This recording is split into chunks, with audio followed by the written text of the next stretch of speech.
Hi friends welcome back to my channel Tech Mahendra Odia. ये channel रे म आपन मन को स्वागत करूछि। तो साह माने आज रो वीडियो रे साह माने आपन मन को कहबी कि ए जो स्क्रीन टा तो देखन तो एटा म ऑन कर दोछि। ऑन कला पर साह माने एठी पासवर्ड हम दे देला पर एठी देखन तो एठी जदी दी थरो जदी क्लिक कर देबे डिस्प्ले रे ताहेले लाइट टा ऑफ हो जिवो। तो देखन तो ऑफ हो गला। तापर आउ थरे आपन मन को मु देखाई दोछि। तो देखंतु एबे वर्तमान आउ थरे मो एठी डिस्प्ले रे दी थरो एठी क्लिक करिवे। तो देखंतु क्लिक कर दोछि। देखंतु ऑफ हो गला। तो एई सेटिंग्स टा केमिति करिवे आज रो वीडियो रे आपन मन को मु कहबी।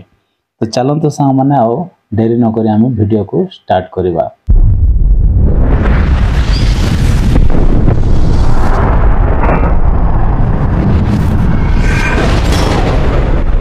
तो कोन करिवे सा माने ना सेटिंग्स को आपन माने एमति पळाय आसीबे। सेटिंग्स को आसला परे एठी गोटे ऑप्शन अछि देखंतु एठी आपण माने एमति तळ को जस्ट आसीबे। तो एठी डिस्प्ले बोली गोटे ऑप्शन अछि एठी। तो एठी देखि परथिबे एठी डिस्प्ले अछि। ए डिस्प्ले रे आपण माने एमति क्लिक करिवे। क्लिक कला परे सा माने एमति आपनकर पेज टा आसी जिवो।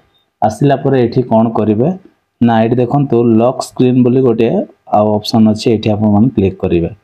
क्लिक कला परे सा माने आउ एठी कोन अछि ना एठी देखंतु गोटे ऑप्शन अछि डबल टैप टू लॉक बनाए। जदी एटा को जदी आपण माने ऑन कर देबे ताहेले सा माने आउ कोन हबो ना देखंतु एबे मो बैक करूछि। बैक कला परे देखंतु दी थरो क्लिक कली आउ ऑफ हे गला। तो आशा करूछि सा माने आज रो वीडियो जदी आपण मन को पसंद लागिछि ताहेले वीडियो रे गोटे लाइक करिवे आ मो चैनल को मध्ये सब्सक्राइब कर देबे। Bye bye take care thank you.